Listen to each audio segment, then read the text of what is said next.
அன்பிற்குரியவர்களே, புத்தகத்தின் உருவத்தின் மூலம் உங்களை நான் இன்று ஒரு குறளை நம்ம காணப்போது அதிகாரம் 17 அழுக்காராமை குறள் எண் 164. அழுக்காற்றின் அல்லவை செய்யார் இழுக்காற்றின் ஏதம் படுபாக்கு அறிந்து. பொருள் உரை. பொறாமை எனும் தவறான எண்ணத்தால் துன்பமை உண்டாவதை அறிந்து அறிவாளர் பொறாமையினால் தீமையினை செய்ய மாட்டார்கள் அப்படின்னா. அதாவது பொறாமை விடக்கூடாது தான் அதுக்கு அர்த்தம். பொன்மொழி.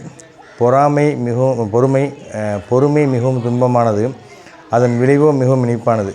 ரூசோ அப்படின்னு சொல்கிறாங்க. இன்று வாசியுங்கள் நாளை வணிதம் கேட்டிருக்கேன், இன்று வாசியுங்கள் நாளை வணிதம் கேட்டிருக்கேன். வாசிப்பை வசமாக்குங்கள், வாசிப்பல் உங்கள் வாழ்வை மேம்படுத்தும், வாழ்வை வசப்படுத்தும், சிந்தனை திறன் கூடும், கற்பனை திறன் அதிகரிக்கும், நீங்கள் நினைத்ததெல்லாம் அடையலாம், வாழ்வின் நீங்கள் என்னவாக நினைக்கின்றோ அதெல்லாம் அடையலாம், சிந்தனை திறன் அதிகரிக்கும், கற்பனை திறன் அதிகரிக்கும்.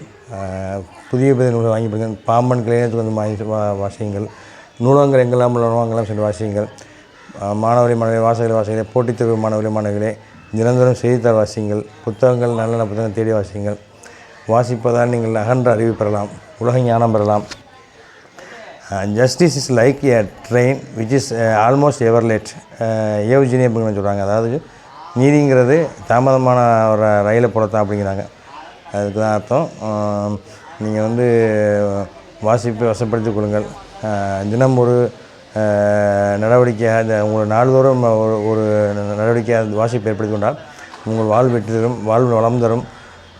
நீங்கள் ஒரு செய்தித்தாளை வாசிக்கும்போது ஒரு இடத்துக்கு போகும்போது அந்த இடத்தில் என்ன நடக்குதுன்னு தெரிந்து கொள்ளலாம்.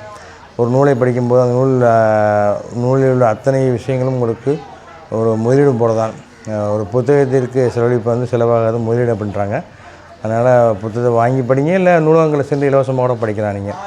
அதனால் 2 வாசியுங்கள். நான் நன்றி வணக்கம்.